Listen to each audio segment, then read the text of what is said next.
elle n'est pas au-dessus de tout, elle est sur le plancher des vaches, au niveau du quotidien. Le sujet, vous le savez, c'est une sagesse pour le 21e siècle, le Bhakti Yoga. Comme vous êtes tous venus pour le yoga, je ne vais pas expliquer le mot yoga.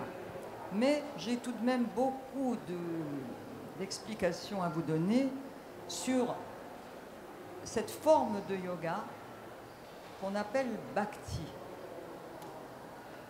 Vous connaissez le Hatha Yoga? Est-ce que vous savez ce que c'est que le Hatha Yoga? C'est... vous ne connaissez pas le Hatha Yoga? Bon, alors je vais expliquer le Hatha Yoga. Le Hatha Yoga, c'est une forme de yoga très importante qui concerne le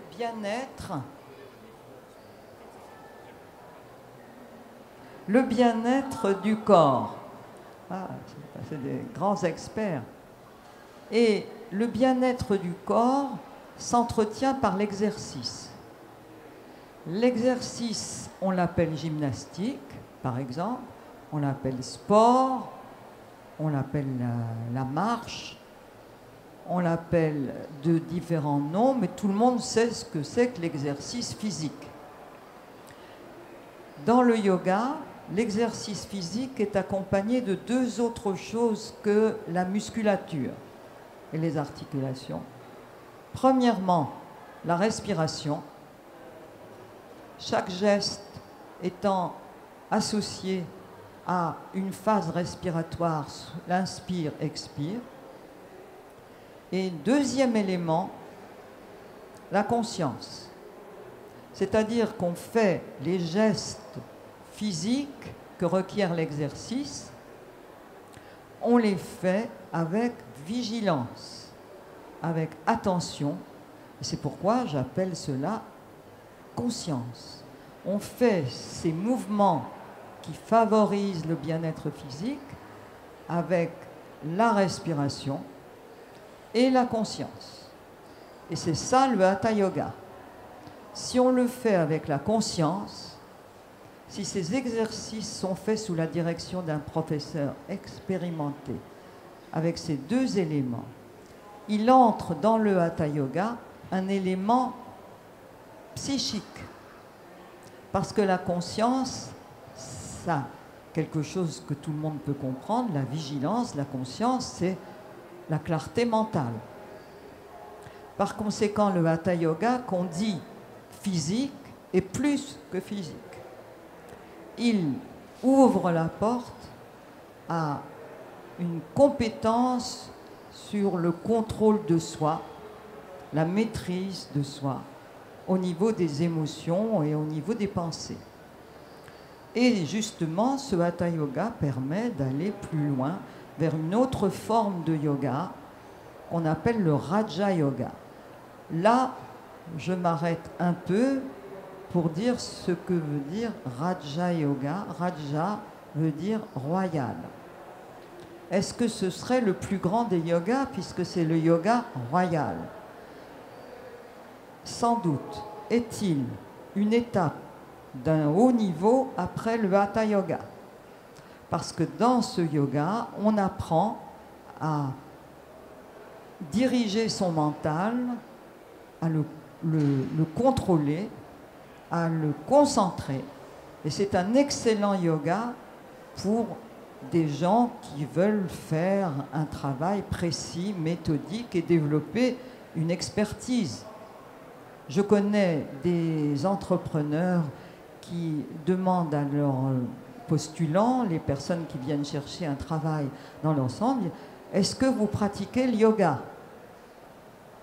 Alors les gens disent non, je ne pratique pas le yoga. Alors ils sentent que là, l'exigence du directeur, de la directrice est grande, et le directeur, la directrice sent bien cela, dit mais si on vous proposait de pratiquer le yoga dans le contexte de votre engagement, est-ce que vous seriez d'accord?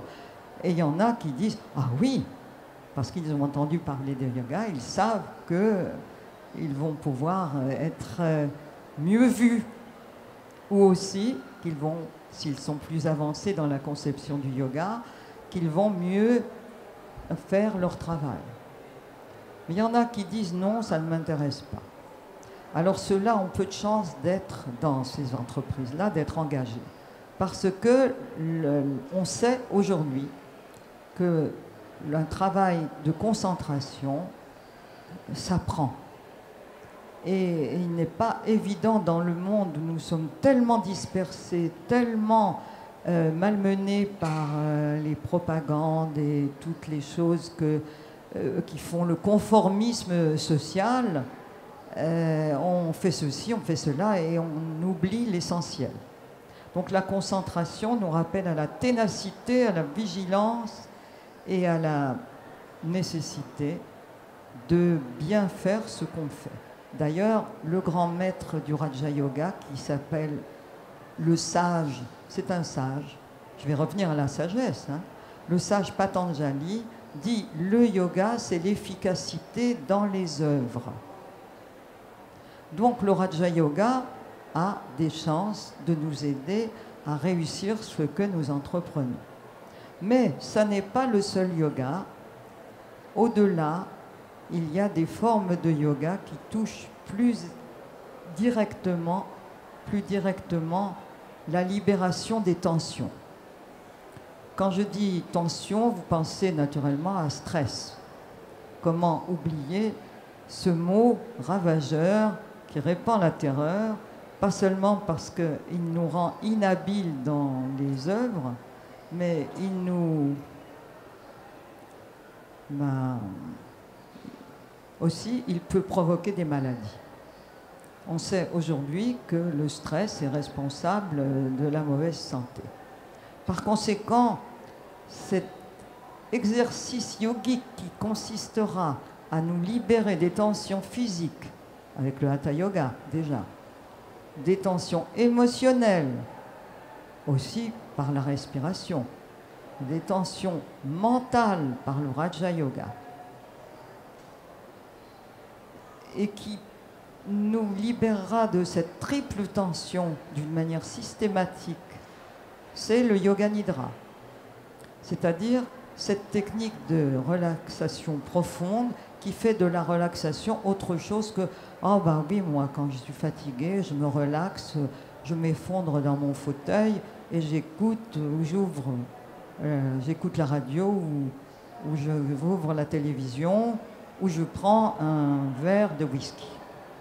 Eh bien, dans le yoga, on considère que la relaxation est une science. Ça s'apprend. Et si je parle d'apprentissage, vous allez voir que la sagesse aussi peut mériter un apprentissage. Une autre forme de yoga, donc à laquelle je vais me référer, puisque c'est le thème de cette rencontre, c'est le Bhakti Yoga. Ce n'est pas le dernier, j'en évoquerai un autre qui est le plus important de tous. Le Bhakti Yoga, c'est un yoga dit de la dévotion. C'est comme ça que les textes de yoga anciens définissent le Bhakti Yoga. Et de la même manière que le yoga que nous pratiquons aujourd'hui dans ce festival et ailleurs a subi bien des changements depuis les temps anciens où il était recommandé aux sages ermites dans les cloîtres et dans les grottes. Aujourd'hui, le yoga, ça n'est plus ça pour la masse des gens. Vous comprenez bien. Moi, de mon côté, j'ai été pendant 37 ans et demi professeur dans l'éducation nationale. Et si j'ai introduit le yoga pour les enfants dans les écoles, ça n'était pas en restant chez moi enfermé dans ma chambre. Par conséquent, le yoga devient social. Notez-le. Il est sorti des hauteurs de l'Himalaya, il est descendu dans la plaine et il est ici, au festival, mais aussi dans les maisons et aussi il est dans les cœurs. Le yoga, le Bhakti Yoga, est un yoga très ancien qui consistait à vouer toute son énergie à l'amour du divin. Et je vais vous donner un exemple, mais il est extrême. Et vous allez voir, vous allez en juger vous-même. Il y avait une fois une princesse. Mais cette princesse était très difficile à gérer dans son palais. Pourquoi? Parce que quand elle était toute petite dans la maison de sa mère, on lui avait donné une statue, une petite statue sculptée du dieu Krishna. Et on lui avait dit, parce que Krishna est le dieu de l'amour, on lui a de l'amour humain et universel, on lui avait dit, voilà, il faut que tu l'aimes de tout ton cœur, de toute ton âme, c'est Krishna. Et la petite fille s'était inventée une relation extraordinaire avec le dieu. Si bien que quand, avant d'être mariée, parce que dans ces familles-là, on l'en destinait bien sûr à épouser un prince, eh bien, elle avait déjà noué une telle relation avec sa petite statue et ce qu'elle représentait, sa valeur symbolique, qu'elle savait qu'en entrant dans le palais où elle allait régner avec son mari, elle continuerait ses dévotions comme elle l'avait toujours fait. Et un jour, passant devant une chambre du palais, un serviteur mal intentionné entend Mira, car elle s'appelait Mirabai. Il l'entend dire « Oh, mon cher Krishna, je t'aime plus que tout ». Et entendant ça, il a essayé d'ouvrir la porte, elle était fermée à clé. Alors vous imaginez ce qu'il a été raconté au mari, qui, fou de jalousie, un jour a forcé la porte et a vu sa jeune femme qui était agenouillée devant l'autel de Krishna. Et il lui a dit « Mais que fais-tu là ?» Elle dit « Mais je rends mes dévotions, je fais ma puja, pour employer le terme indien, je fais ma puja à Krishna. » Il dit « Mais comment tu fais ça en t'enfermant ?»« Ben oui, je veux être seule avec lui. » Il dit « Comment seule avec lui ?»« Oui, lui dit-elle, je le connaissais avant de te connaître. » Alors vous imaginez la situation du mari qui était réconforté tout de même, mais ça prenait des proportions assez impressionnantes, car Mirabai chantait. Et quand l'envie lui prenait de chanter les louanges de Krishna, elle chantait à table, elle chantait dans les couloirs du palais, et finalement, elle a indisposé terriblement moins son mari que sa famille, qui était affolée par le comportement de cette reine, Maharani. Alors ils ont essayé de l'empoisonner, parce qu'elle portait ombrage à la réputation de bien pensante de la famille. Et elle a compris qu'on l'empoisonnait, mais en buvant cette potion, il ne faut pas que vous ratiez l'histoire, hein. En buvant cette potion, elle était protégée par son amour divin. Et elle a quitté le palais et elle a continué à chanter dans les rues, vous imaginez? Et ces chansons sont chantées encore aujourd'hui. Ça se passait au XVIe siècle. Elle était peut-être folle aux yeux de certains, car ce qui est folie aux yeux des hommes est sagesse au niveau divin. Et ces chants sont répertoriés, chantés partout en Inde. C'est les chansons de Mirabai. Elle est un exemple extrême du Bhakti Yoga. Alors, il y a d'autres formes qui sont des formes de sainteté, bien sûr. C'est-à-dire des gens qui, portés par un sentiment d'adoration pour une entité, une unité qui les dépasse, sont capables de faire des prouesses. Ce sont des héros, que ce soit Saint Vincent de Paul ou que ce soit Mère Teresa. On peut faire équivaloir ce Bhakti Yoga à quelque chose qu'on connaît, mais qui est de l'ordre de l'héroïsme, non?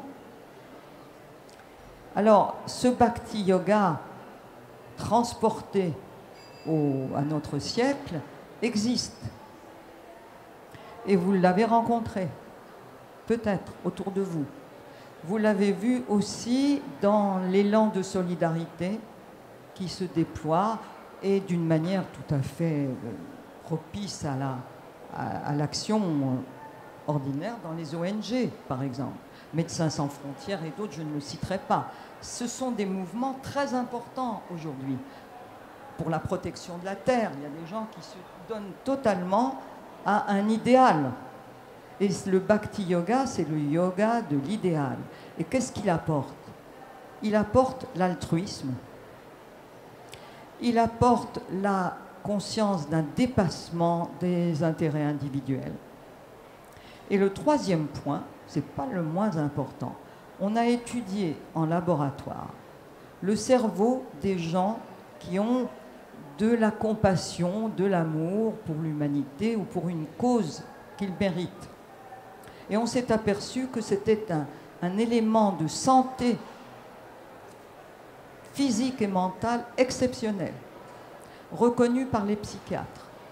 Est-ce qu'on ne peut pas penser que les maladies mentales qu'on déplore aujourd'hui, qu'on va déplorer de plus en plus, qui sont galopantes dans le monde, sont dues à l'égoïsme et le refermement sur soi, ce qu'on appelle le cœur dur?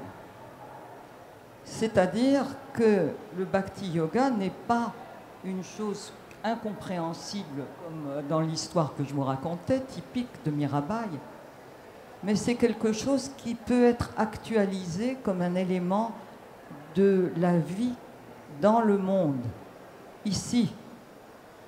Et j'introduirai maintenant un élément, une autre forme de yoga dont je vous disais qu'elle était la plus importante, c'est le karma yoga. Alors, peut-être que parmi vous, des personnes assistant à la conférence ne connaissent pas le karma yoga, c'est-à-dire c'est le yoga du travail. Le yoga du travail. Alors, si vous ne savez pas karma yoga, vous travaillez tous, ou du moins vous avez travaillé, si vous êtes retraité, ou vous travaillez encore peut-être aussi. Mais tout le monde connaît le travail. Et tout le monde a entendu parler autour de soi de « Oh, qu'est-ce que c'est dur le travail, qu'est-ce que c'est embêtant le travail, qu'est-ce que ça me fatigue le travail ». D'ailleurs, moi aussi, je l'ai dit certaines fois, parce que les élèves sont souvent très durs. Mais en fait, j'aimais beaucoup mon métier.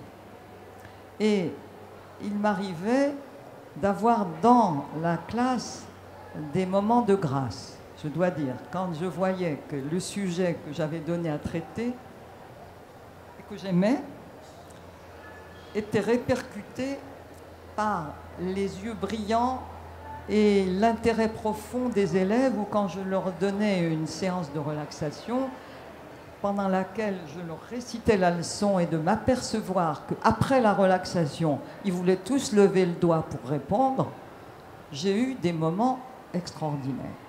Mais tout le monde peut en avoir. Et il suffit simplement, pour commencer à comprendre ce qu'est le karma yoga, de réfléchir à ce que le travail que vous avez fait, que nous avons fait dans un bureau, dans une salle de classe, dans le bâtiment ou ailleurs, peut représenter d'apport humanitaire pour les gens qui vont bénéficier du travail que vous faites là où vous êtes. Oui, c'est ça le karma yoga, c'est-à-dire mettre la conscience de la portée du travail dans sa vie, qui n'est pas seulement un apport personnel, mais qui est aussi un moyen d'entrer en contact avec l'humanité d'une manière générale. Alors, évidemment, un professeur a de la chance parce qu'il comprend tout de suite qu'il travaille pour la prochaine génération. Mais beaucoup de mes collègues, surtout longtemps après que moi j'ai quitté le contexte scolaire, se trouvent démunis devant la difficulté du métier. Mais si l'instruction, l'éducation continue, c'est parce qu'il y a des gens, des éducateurs, parents aussi, qui voient au-delà de la difficulté que représente l'enseignement, le but qui est de fabriquer de bons enfants qui donneront des citoyens actifs et entreprenants. Et dans la perspective où nous vivons aujourd'hui, c'est-à-dire tout le monde, et moi je ne vais pas entrer dans la critique de l'époque, avec les difficultés que nous connaissons, qui sont majeures et peut-être socialement très prégnantes, plus qu'autrefois peut-être, eh bien, il me semble qu'un dynamisme collectif comme celui que représente le yoga peut apporter un contrepoids qui est fondamental et qui a toujours existé parce qu'il y a dans le monde un équilibre qui est soutenu par des forces que nous ne connaissons pas. Et si vous regardez l'histoire, quand on a vécu longtemps, on voit les événements de l'histoire à l'échelle humaine. Quand il y a eu Hitler et ses monstruosités, on pouvait penser que ça ne finirait jamais. Et il y a des murs qui tombent qu'on croyait indestructibles. Pensez à d'autres événements historiques qu'on croyait insurmontables, et il y a eu des forces qui sont arrivées pour détruire le mal. Car ça existe. Par conséquent, je crois qu'une dynamique comme celle du yoga, axée sur la maîtrise mentale, par le Raja Yoga, par la conscience dans le travail, dans la vision de l'humanité, peut agir d'une manière qui peut surprendre les historiens qui, lorsqu'ils font des prédictions, quand ils sont intelligents, savent que c'est des prédictions qui risquent de ne pas se réaliser, c'est-à-dire dans le sens négatif.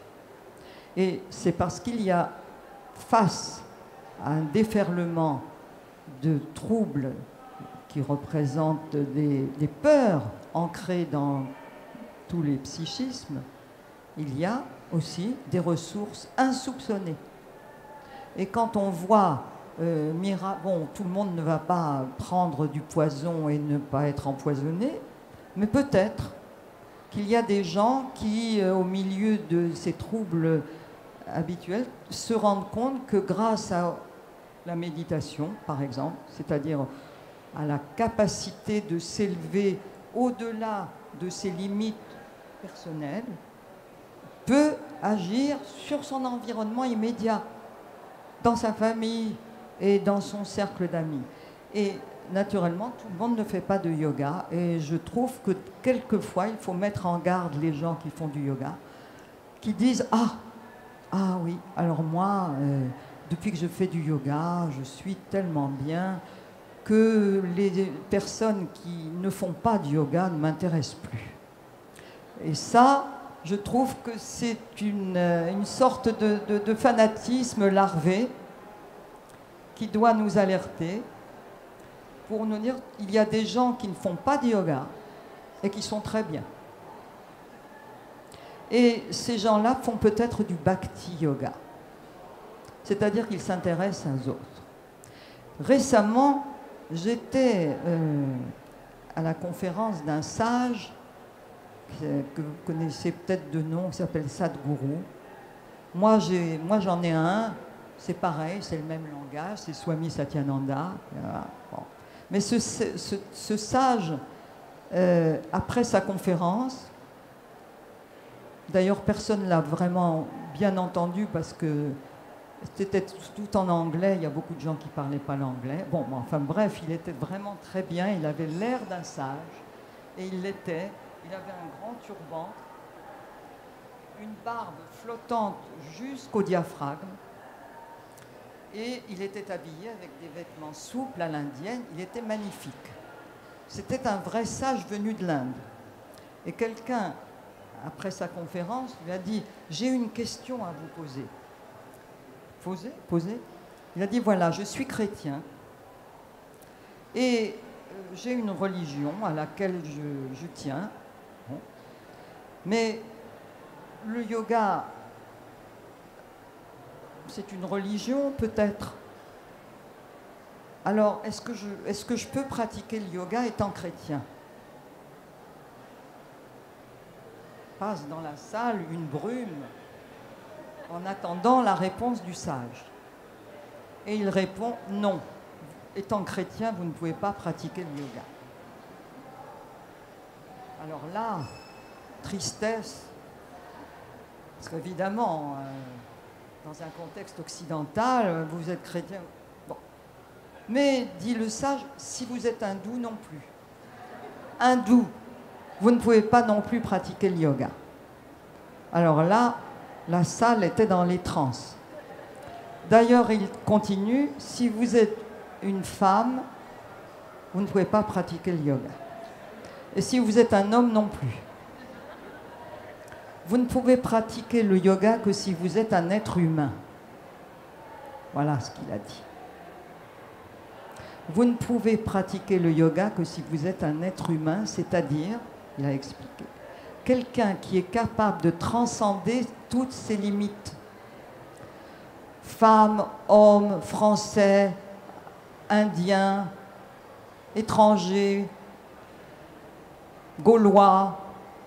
C'est quelqu'un qui n'a pas de limite fixe, qui vit dans la continuité de sa présence au monde et qui n'a pas de dogme. Et voilà qu'émerge pour la sagesse du XXIe siècle, non pas une recherche du bien-être physique, mental, on est bien, etc. Massage, yoga, tout ce que vous voulez. Il y a quelque chose de plus qui est la culture d'une spiritualité laïque qui est par-delà les frontières et qui fait que quand vous méditez, femme, homme, etc., ça n'a plus bien être humain. C'est une science, une sagesse pour l'être humain. Et parlant de sages, je reviens à l'Inde. Il y avait en Inde, au temps des Moghols, dans les temps où en France il y avait la Renaissance, mais nous avions les guerres de religion aussi, hein. Il y avait un empereur qui s'appelait Ashoka. Et Ashoka était un empereur qui avait combattu toutes les armées possibles et avec cruauté, avec une terrible cruauté. Et un jour, revenant d'une bataille, par hasard, près de Paliputra, qui était sa capitale, dans la forêt, il rencontre un sage. On ne sait pas qui il était, mais ce sage l'a amené à se transformer totalement. Et à partir de ce moment-là, il a laissé la guerre, il a prôné la paix et il l'a apporté au pays. Ça n'a pas duré beaucoup plus que le temps de sa vie. Mais il voyageait beaucoup pour porter le message de la paix. Et il a laissé sur des piliers qu'il faisait ériger, il a laissé des messages, c'est-à-dire des phrases qui étaient supposées éduquer le peuple, partout, dans toute l'Inde. On en trouve encore de ces piliers. Les messages qui étaient écrits dessus, pour certains ont été détruits, mais beaucoup recopiés, retranscrits et publiés. Et voilà ce qu'il disait sur l'un de ces messages. « Quiconque défend sa propre religion et à cause d'un zèle excessif, traduisons par fanatisme, condamne les autres en pensant, deux points, j'ai le droit de porter au plus haut et de glorifier ma religion. Celui-là nuit à sa propre religion. » Et sur d'autres colonnes, il disait il est facile de faire le mal, il est difficile de faire le bien.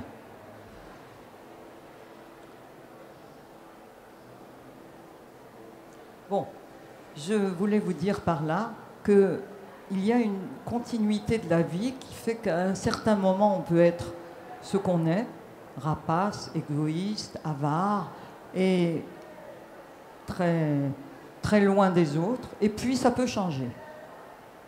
Il suffit peut-être de rencontrer sur son chemin, comme Ashoka. Ashoka veut dire d'ailleurs, très intéressant, sans tristesse. Son nom, Ashoka, veut dire sans peine, sans tristesse. C'est-à-dire que rencontrer sur son chemin quelqu'un qui vous donne la clé de la joie.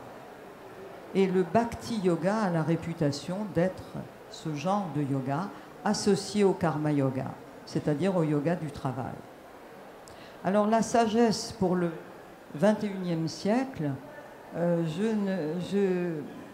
personnellement, je ne prétends pas au titre de sage. Ça, ce dont je vous parle, ce n'est pas pour moi. Parce que la notion de sage, telle qu'elle a été développée depuis l'Antiquité, vous savez, ces grands sages de l'Antiquité, Diogène, Épicure et tous ces grands noms de la sagesse universelle, mais on peut passer chez nous par bien d'autres noms. Pensez à Montaigne, hein, qui, dans ses essais, qui sont probablement l'œuvre la plus importante de la littérature française, c'est un philosophe, toujours d'actualité. Pensez à des gens qui ont mis leur vie et leur pensée en accord, qui ont dit ce qu'ils ont fait et qui ont fait ce qu'ils ont dit. Ce sont des sages. Mais les sages aujourd'hui, vous savez, ne sont pas très réputés, ils montent difficilement sur les podiums. Donc tout le monde peut prendre la place des sages. Ils sont là dans le quotidien. Ils ne sont pas dans les hauteurs où on les imagine. Et je voyais donc mon propre maître aller dans les champs pour voir comment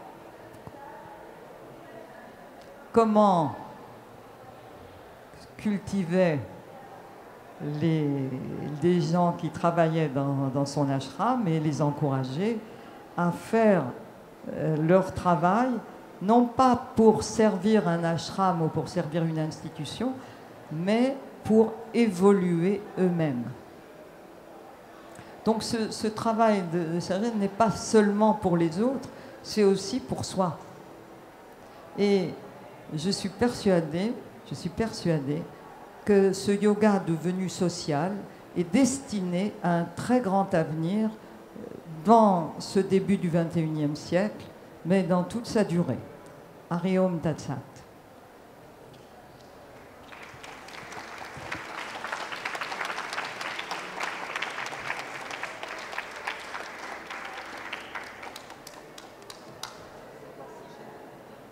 Des questions, si j'ai le temps de questions.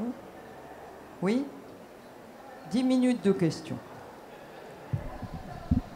Tiens.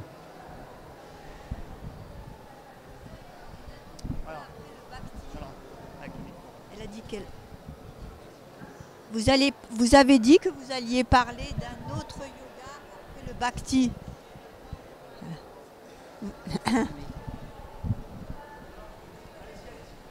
Voilà.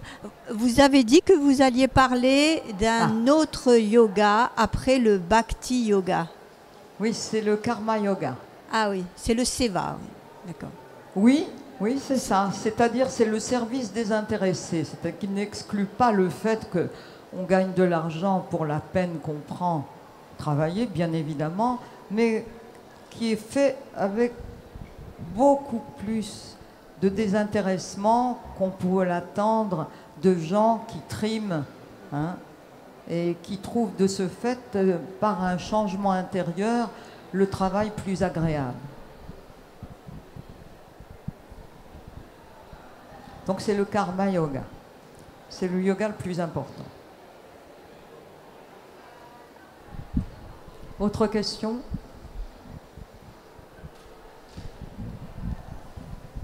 Oui, bonjour. Karma Yoga et bénévolat, travail pour autrui, est-ce que le bénévolat rentre dans le Karma Yoga? Bénévolat, oui. Bénévolat, c'est une forme de Karma Yoga tout à fait semblable à ce que je disais, c'est-à-dire totalement désintéressé. Mais lorsque la mère s'occupe de son enfant, elle fait du bénévolat. Et par conséquent, c'est quelque chose qu'on peut demander si on a un idéal de service très marqué et qui permet de se dévouer à une cause qu'il mérite. Mais le karma yoga inclut beaucoup plus que le bénévolat. C'est-à-dire que c'est, même s'il y a de l'argent à la clé, il y a cette attitude du bénévolat.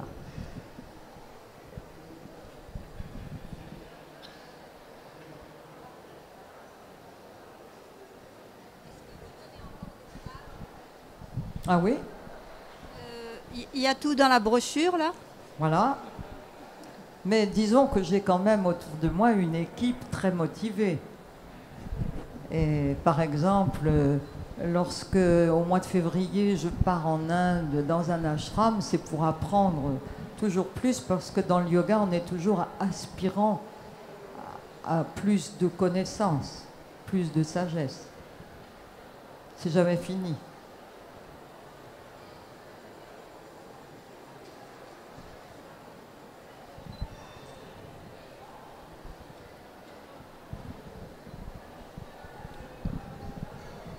Attendez.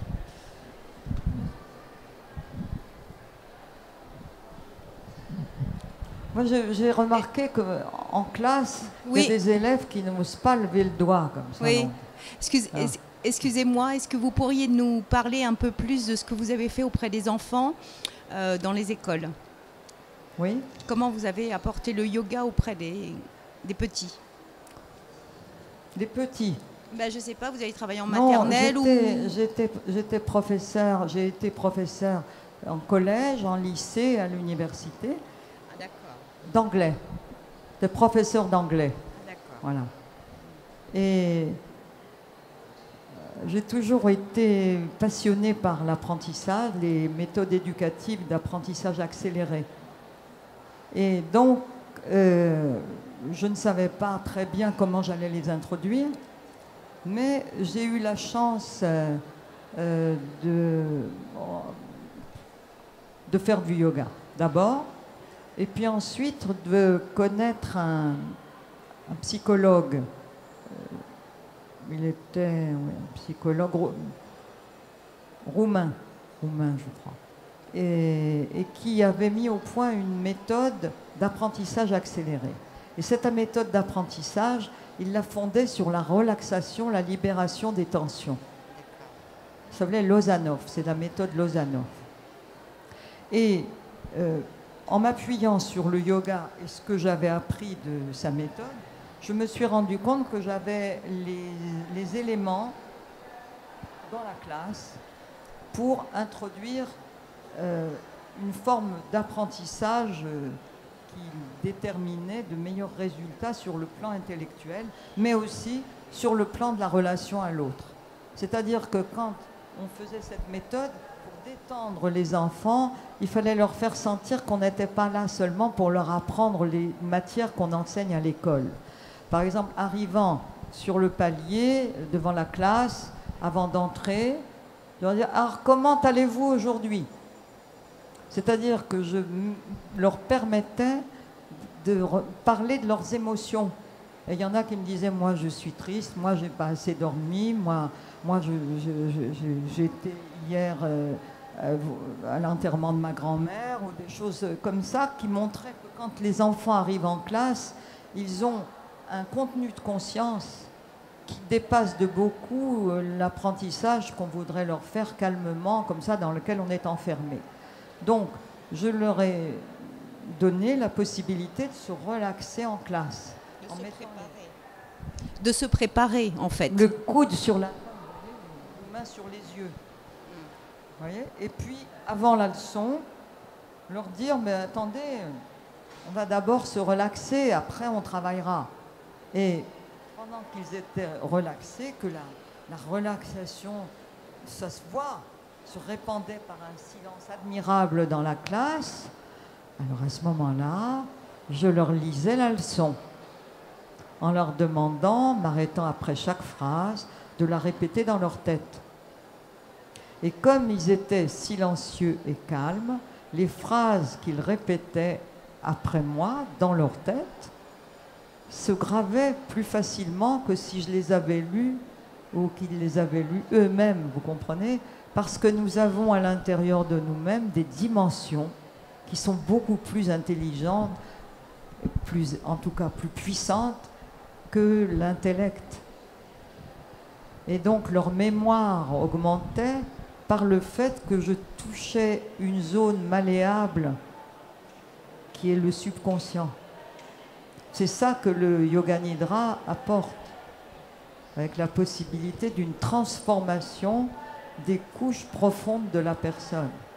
Et quand ils ouvraient les yeux et que je reposais les questions sur la leçon, je voyais qu'ils voulaient répondre parce qu'ils avaient l'impression qu'ils savaient mieux les choses qu'avant, sans avoir rien fait d'autre que d'écouter.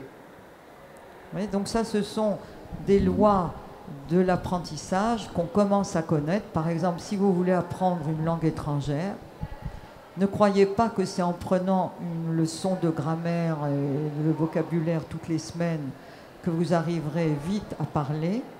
Il faut se mettre dans un état d'immersion. C'est-à-dire, pendant 3 semaines, aller dans un centre de yoga où on vous demande d'oublier tous vos soucis et vos tracas, et on commence à vous faire chanter des chansons, à vous raconter des blagues, avec le peu d'anglais que vous avez, tout ça se grave parce que vous êtes gai, parce que vous êtes détendu. Et c'est le drame de l'école de ne pas savoir détendre suffisamment les enfants pour qu'ils soient dans la joie et la motivation, la curiosité. Il faut qu'ils aient envie d'apprendre. On ne peut pas forcer un âne à boire s'il n'a pas soif. Vous connaissez le proverbe. Et moi, là-dessus, j'ai terminé.